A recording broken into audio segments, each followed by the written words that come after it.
केंद्रीय मंत्री तथा रिपब्लिकन पक्षाचे राष्ट्रीय अध्यक्ष नामदार रामदासजी आठवले यांचे मनमाड शहरात फटाक्यांच्या आतिषबाजीत जोरदार स्वागत करण्यात आले। उत्तर महाराष्ट्र अध्यक्ष कामगार तथा युवक आघाडीचे वंदेश गांगुर्डे यांनी त्यांचा सत्कार केला। त्यांनी रिपब्लिकन पक्षाच्या फलकाचे अनावरण केले। तसेच रिपब्लिकन पक्षाच्या युवक जिल्हा सरचिटणीसपदी चंद्रमणी उबाडे, अल्पसंख्याक जिल्हा कार्याध्यक्षपदी तौसिफ खान, ओबीसी जिल्हा अध्यक्षपदी वाल्मिक दराडे यांचे नियुक्तीपत्र आठवले यांच्या हस्ते देण्यात आले।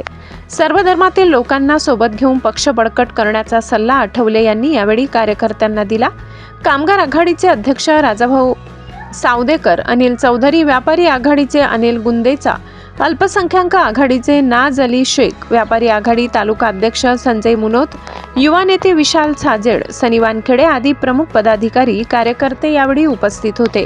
मनमाड बस स्थानकानजीक जिल्हा नेते गंगादादा त्रिभुवन, पी.आर. नेडे, कैलास अहिरे, संजय भालेराव, प्रमोद अहिरे, रवी खैरनार, प्रमोद जगताप आदींनी त्यांचा सत्कार केला।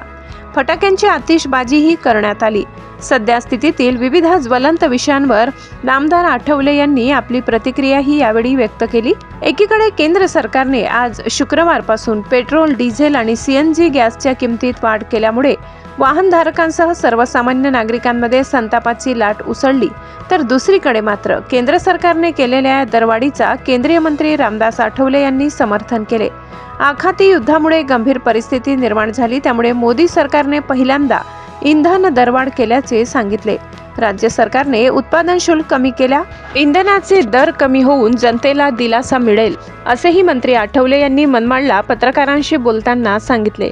शिर्डी येथून चांदवड मालेगावकडे जात असताना काही वेळेसाठी मनमाडला थांबले होते। यावेळी मंत्री आठवले यांनी पत्रकारांसोबत संवाद साधला असताना अगोदरच जनता वाढत्या महागाईने हैराण झालेली असताना अशावेळी पेट्रोल, डिझेल, सीएनजी गॅसच्या किमतीत वाढ करणे कितपत योग्य आहे असे विचारले असता सध्या आखाती युद्धामुळे केवळ भारतच नव्हे तर जगातील अनेक देशात इंधन टंचाई निर्माण झाली आहे। आगामी काळात परिस्थिती आणखी बिकट होऊ नये यासाठी पंतप्रधान नरेंद्र मोदी यांनी इंधनाची बचत करण्याचे आवाहन केले। ऑइल कंपन्यांना रोज कोट्यवधी रुपयांचा तोटा देखील होत आहे, त्यामुळे नाईलाजाने पहिल्यांदा केंद्र सरकारने इंधनाच्या दरात वाढ केल्याचे सांगून त्यांनी इंधन दर वाढीचे समर्थन केले।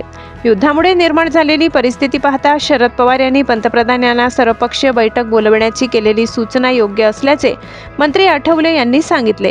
नीट परीक्षा पेपर लीक घटनेबाबत बोलताना मंत्री आठवले यांनी सांगितले की पेपर लीक झाल्यामुळे लाखो विद्यार्थ्यांना त्याचा त्रास झाला असून ज्यांनी हे कृत्य केले त्यांच्यावर कठोर कारवाई करण्याची मागणी मंत्री रामदास आठवले यांनी केली।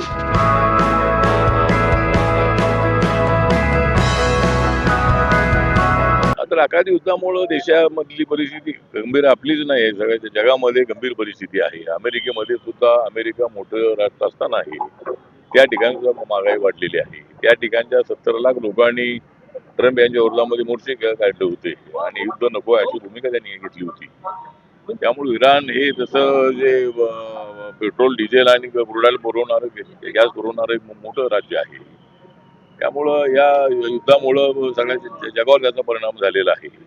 भारतावरती मात्र इराणने भारताला मात्र मदत केलेली आहे, पण तरीही ही सगळी युद्धामुळं झालेली आहे। त्यामुळं अमेरिका आणि इराण युद्ध पुन्हा होऊ नये अशी आमची भूमिका आहे आणि दोन्ही देशांनी सुद्धा जगाच्या सगळ्या देशांचा विचार करू, कारण क्रूड ऑइल आणि गॅस शिवाय सगळं देश चालणार नाही आहे, सगळं जग चालणार नाही आहे।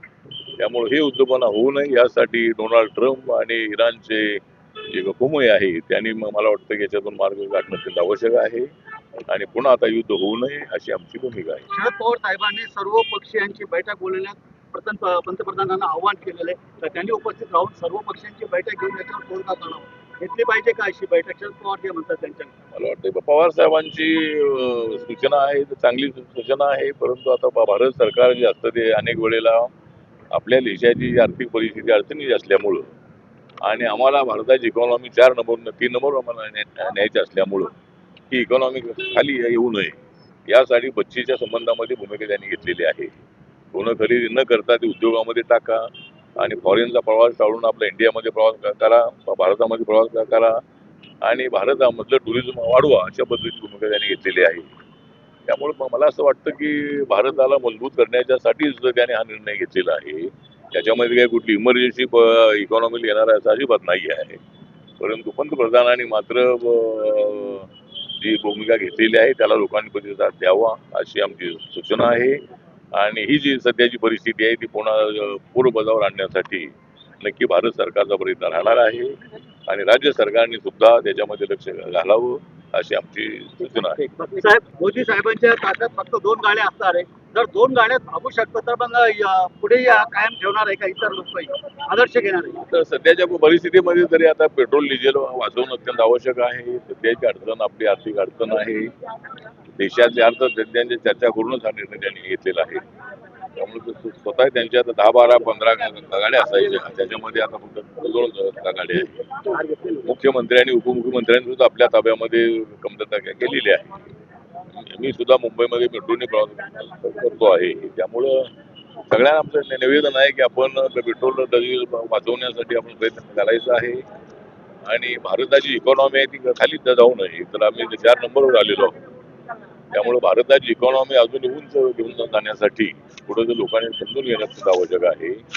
पण नक्की लोकांना त्रास होणार याच्यावर जाणीव आहे. पण त्या त्रास कमी जास्त होणार नाही या दृष्टिकोनातून नक्की काय पावलं उचलता येतात का याचा नक्की नरेंद्र मोदी विचार करणार आहे. जेव्हा जेव्हा परीक्षा होतात तर पेपर लीक होतोय, तिसऱ्यांदा घटना घडलेली आहे. काय मला याविषयी? मला वाटतं की नीट एक्झामच्या वेळेला किंवा अनेक वेळेला 12वीची एक्झाम असेल किंवा 10वीची एक्झाम असेल अनेक वेळेला पेपर फुटी होते आणि समाजामध्ये असे काही लोक आहेत की ते लोक ब्लॅकमेलिंग करतात आणि अशा पद्धतीचा भ्रष्टाचार करू पेपर फुटीचा प्रयत्न होतो आहे. ही गोष्ट चांगली नाही आहे आणि त्यामुळे विद्यार्थ्यांना त्रास होतो आहे.